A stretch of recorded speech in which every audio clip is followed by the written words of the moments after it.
Ronell Nolan, President, CEO, Health Agents for America, coming to you live this Monday. Couple of things, kind of a lot of things that I want to share is why, and triple why.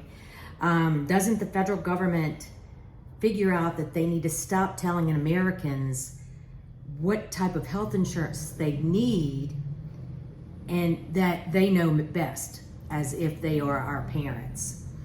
Before I get into that, I do want to let you know that ERC, Employee Retention Credits, I've touched on it before. We have a partner that's on our partner page. Very easy to apply for your agency, very easy for you to direct your clients to go there and apply. The federal government will give money on top of PPP money, up to $26,000 per employee.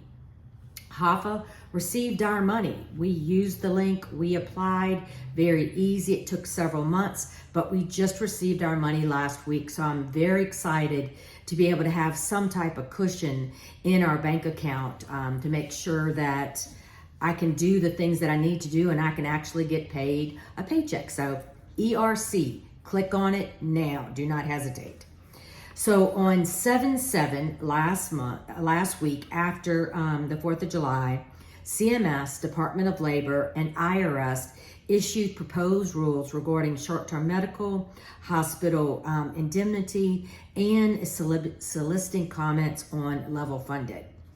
So it just never ends. If they're not talking about how to remove all how to move all clients to a silver plan, whether that's the plan that they desire. Now we're going back to short-term medical. We're going back to indemnity plans. We're trying to, they are trying to address issues that we're not even sure that exist. What I'd like to say, and I'm sure a lot of people would like to say, is show us the details, not a survey that you call 10 people.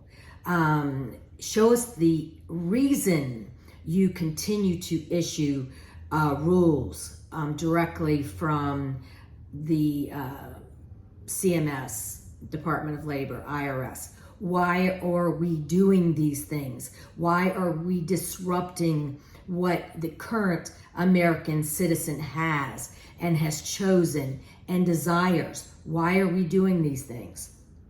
I was supposed to have a very important call this morning with Capitol Hill. They are calling. I have rescheduled that. They have rescheduled that for tonight. So I will have a call. I was trying to wait to do our Monday news till I talk to them, but no problem. We're going to talk to them tonight. Whatever they can do, we want to be able to be available for them. So why doesn't the federal government, allow state government to continue to regulate what they should regulate, such as short-term medical, such as level funded, such as indemnity plans? That's a big question. These proposed rules would limit short-term medical to 4 months, so not to 3 months originally in the ACA, and not 12 months like it was extended in under the Trump administration. 4. I guess they feel like that's a good number, and that you can't sell a 4-month policy on top of a 4-month policy on top of a 4-month policy, because that would be stacking and that would be against their rules. I don't think that they've had a conversation with an individual who feels like short-term medical fits their needs. Yes, there are pre-ex. Yes, there are rules. Yes, that they, don't accept everybody, but that's the reason the premiums are lower. And that's why they don't fit everyone's needs, but they do fit a certain segment of folks' needs. They are stating that short-term medical are issued through association, are mostly issued through associations and trust, and they are marketed as employee-sponsored coverages. They have implemented rules that already have notices telling everybody this is not an ACA plan, you're not eligible for tax credits, to nausea. They even, in this proposed rule, talk about that the font has to be 14 points. I'm not sure why 14 points is the magic number. I have no idea, but we do need to start talking to commissioners of insurance, the NAIC, state government, federal government, and consumers. Do we need a petition to start to let consumers know this is something that's happening, and the federal government is trying to take another decision out of your hands? We will be talking to our attorneys this week about this to see what they can do to help us. One of the things that really I really found offensive is that they said short-term medical, and I thought I had copied and pasted this, but I guess I didn't. But that short-term medical was discriminatory against transgender, rape victims. I mean, just this long list of people that, I'm going to encourage you to read it yourself. I'm not going to read it for you. I'm going to encourage you. It's in the Monday Morning News. It's 82 pages, but you can, download as a document and just, look for keywords that would affect you, keywords that would, determine what some of these proposed rules are saying. Some of this stuff just blows my mind. Now, one of the things that Capitol Hill was calling me about or the word penalties.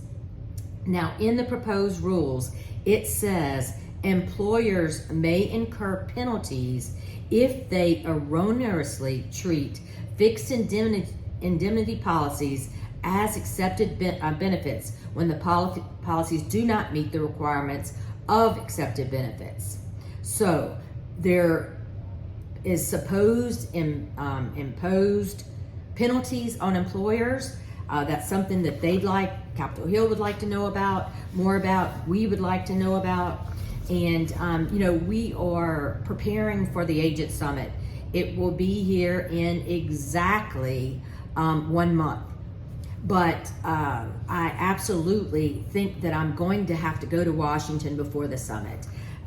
The proposed rules with the dates of the comment period will be released on the 12th in 2 days. In 2 days, I will decide what date I will be going to Washington and letting people on Capitol Hill that do not know that these were released, that these definitely affect consumers' rights, to let them know about it. So if that's something that you think you'd be interested in doing, or you think you could go with me, then let me know and I will let you know what my plans are. It'll probably be just a 1 day fly in, fly out kind of thing where I hit as many offices as I can. So I'm not away from the office too long because of what all the things that need to be done for the summit and the fact I have so much to do. But again, why is the federal government issuing more rules? I think we've had enough. I think they have done enough. I think they continue to do enough, and enough is enough. I mean, let's just stop. I did file CE for several states for those attending for the summit, and I wanted to let you know some of the topics that I think are very interesting. One is the ACA 2023, Are You the Weakest Link? It's going to be a game show. Everybody's going to be able to participate. Awards will be given out. And they're going to talk about, Mike Berto from Blue Cross is going to talk about the family glitch, Medicaid redetermination, short-term medical duration. That's going to be important because those proposed rules will be out, and Blue Cross does sell short-term medical.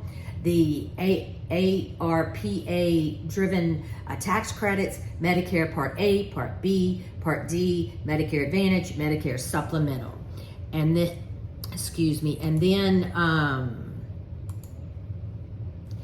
Our attorney at law, James Napoli, is going to talk about some important things, the no gag provisions in contracts attestation. So those that sell group insurance need to know about this attestation. The HIPAA guidance on Texas and email compliance, very important. Litigation roundup, what's going on, litigation, ways what things have passed, what things are being filed, very important. I'm reading this off my computer, so bear with me. I didn't want to print out more paper than I had. And then Angie Sura from Mineral is going to talk about compliance and ERISA and some very important information regarding group insurance. So we're going to have CMS there talking, very important, 2 people, maybe 3 from CMS. We're going to have people talking about individual, group, compliance, everything that you can imagine. But get involved, give to the PAC. I need money for getting in front of legislators. We need to get their attention. CMS has got to stop. The federal government has got to stop. Washington needs to know about what's going on, and I can promise you, in many instances, they do not. So we need to make their offices aware of what's going on. Read the 182 pages or just look for keywords. Read the CMS information that was given out. We will be looking to write a letter to all those folks that we talked about and possibly a petition. So reach out if you have any questions. My mind is blown. Sometimes I just don't know what to say. But anyway, I am proud and honored to represent the HAFA Freedom Fighters. Early registration ends on the 15th. You have 5 days before the price goes up $100. We'd love to see you in New Orleans. I had to pay the police $500 this morning. We need five motorcycles and 2 police cars behind our group to go a couple of blocks down Bourbon Street. I can't wait to see this. We're gonna need lots of pictures of the proof of the $500 that I paid for. But have a great day, a great week. Let me know if I can help in any way. Ronell Nolan, President, CEO, Health Agents for America.